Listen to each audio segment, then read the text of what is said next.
सकते हैं आपका दर्द। आप रोइए मत। देखिए आप बुज़ुर्ग हैं, आप सँभालेंगे बच्चों को। जंगल में रहे गौशाला में, गाय के जंगल है वहाँ गौशाला है। ये कुछ बोल नहीं पा रहे हैं। बाबूजी आप रोइए मत। देखिए आपके आँसू बहुत कीमती हैं। लोगों ने बोला वो भूख से मर गए, वो भूख का प्यासा रहे, तब दो एक बिस्कुट दिया उनने वहाँ। जल्दी आ बड़ा बड़ा बड़ा ओ भाई साहब ये मानो ये टीम सेट गए गए गए गए गए। जय हिंद, मैं हूँ जितेंद्र गौतम और आप देख रहे हैं लोकल वोकल न्यूज़। इस वक्त मैं मौजूद हूँ उत्तराखंड के रेणी गांव में।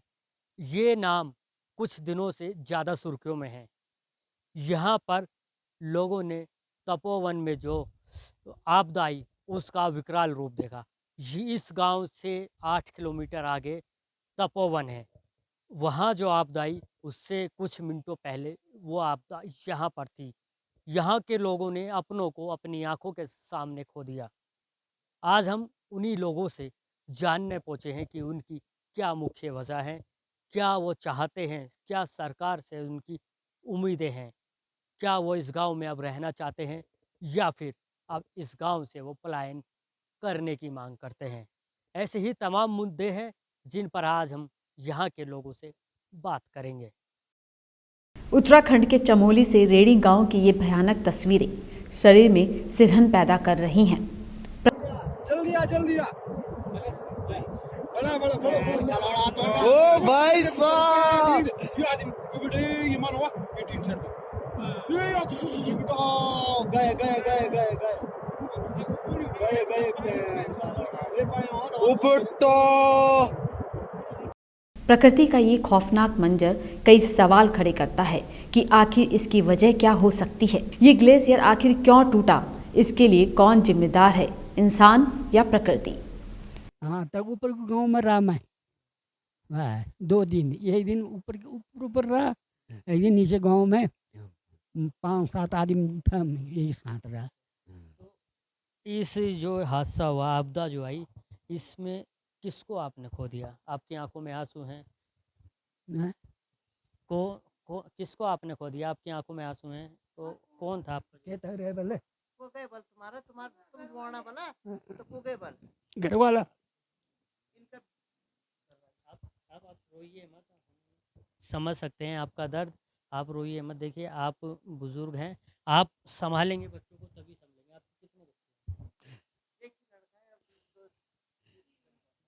चलिए देखिए ये कुछ बोल नहीं पा रहे हैं। बाबूजी आप रोइए मत। देखिए आपके आंसू बहुत कीमती हैं। क्या हम बोल रहे हैं कि हमको जगह मिलना चाहिए, इस ताबीक जगह दिए ना, यहाँ हम नहीं रहेंगे, डर से कैसे रहेंगे। अब बच्चा बुच्चा रात को कहाँ ले जाएंगे हम दिन के ऊपर डर लग रही है हमको, ये कंप आ रही। अभी कल भी अचानक पानी आया। कल भी अचानक पानी आया, भाग भाग कर सारा लेबर लोग सारा इधर आया, भाग भाग कर। कहाँ कहाँ जाते हैं जब इस तरह से? खाली जा रहे हैं, इधर उधर जा रहे हैं, भाग को जंगल में क्या करना, बोलेगी बचेगी, वो इधर से आएगी तो कहाँ से बचेगी हम। कौन गया?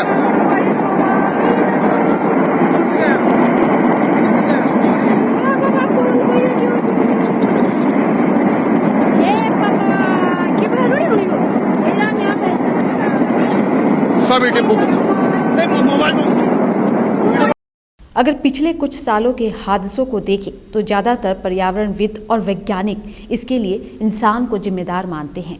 इन प्राकृतिक आपदाओं की वजह ग्लोबल वार्मिंग मानी जा रही है, जिसकी जड़ में इंसान ही है। जलवायु परिवर्तन के विश्वव्यापी खतरों के बीच अलग अलग अध्ययनों में ये बात सामने आ चुकी है कि दुनिया के दूसरे हिस्सों के मुकाबले ग्लेशियर वाले क्षेत्रों में जलवायु परिवर्तन का प्रभाव ज़्यादा व्यापक है। इन क्षेत्रों में उत्तराखंड भी शामिल है। उत्तराखंड का औसत तापमान पिछले 10 सालों में 1% तक बढ़ा। गर्मियों के तापमान में औसतन 4 डिग्री सेल्सियस तक की बढ़ोतरी हो गई। सर्द दिनों की संख्या में तेजी से कमी आ रही है। चमोली जिले में ग्लेशियर टूटने की तस्वीरों को देखकर साल 2013 का वो मंजर याद आ जाता है जिसने भयानक तबाही मचाई थी। चमोली की दृश्य भी कुछ ऐसे दिख रहे हैं जैसे 2013 में केदारनाथ त्रासदी के दौरान दिखाई गई थी। आपको बता दें कि ग्लोबल वार्मिंग की वजह से दुनिया के 650 ग्लेशियरों पर खतरा मंडरा रहा है। ये ग्लेशियर लगातार पिघलते जा रहे हैं। अगर इसी रफ्तार से ये ग्लेशियर पिघलते रहे तो आने वाले कुछ सालों में हिमालय के ज़्यादातर ग्लेशियर पिघलकर पानी में तब्दील हो जाएंगे। वैज्ञानिकों ने जलवायु परिवर्तन का कारण पता करने के लिए अध्ययन किया।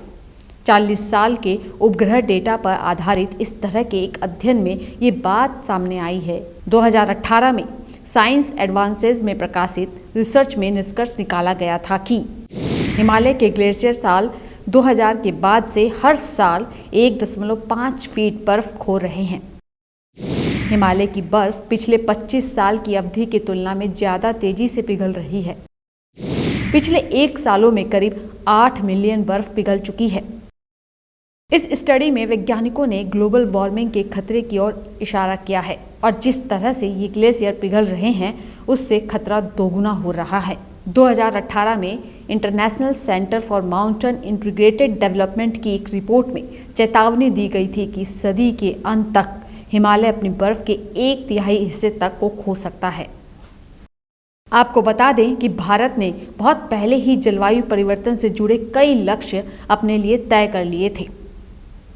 साल 2030 तक वातावरण में 30 से 35% तक एमिशन के स्तर को कम करना, गैर जीवाश्म आधारित ऊर्जा के उत्पादन को 40% तक पहुंचाना, वातावरण में कार्बन उत्पादन को कम करना, 2022 तक 175 GW सौर ऊर्जा का उत्पादन करने का लक्ष्य तय किया।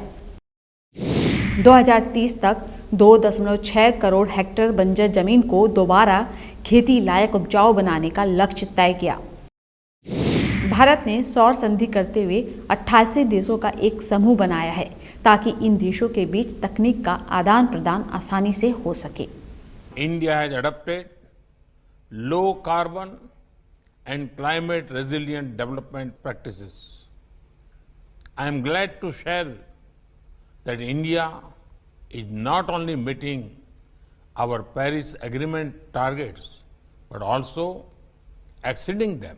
भारत सरकार की एक रिपोर्ट के अनुसार जलवायु परिवर्तन को रोकने के लिए बड़े कदम नहीं उठाए गए तो हीट वेव्स में 3 से 4 गुना की बढ़ोतरी दिखाई देगी, जिससे सूखे का खतरा बढ़ सकता है और समुद्र का जल स्तर 30 सेंटीमीटर तक उठ सकता है। जलवायु परिवर्तन और स्वास्थ्य पर छपी लैसेट काउंटडाउन रिपोर्ट पर खुलासा। 2019 के अनुसार आने वाले समय में जलवायु परिवर्तन के चलते भारत में कुपोषण की गंभीर स्थिति पैदा हो सकती है। हैजा और इसके कारण होने वाले संक्रमण भी बढ़ सकते हैं। Team local vocal.